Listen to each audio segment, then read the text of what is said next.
සමනල කන්ද වගේ දරු පෙම කරතියන් දහඩිය මුතුවලින් බත සරි කරන් නොසිදෙන සයුර වගේ සෙනෙහස උතුරමින් දිවියේ පෞර තැනු තාතා මගේ බුදුන් දිවියේ පෞර තැනු තාතා මගේ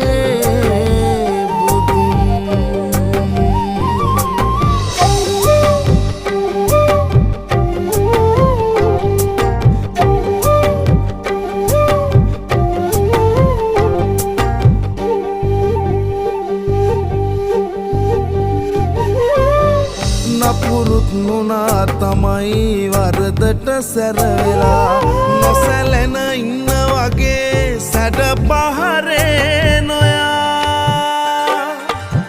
නපුරුත්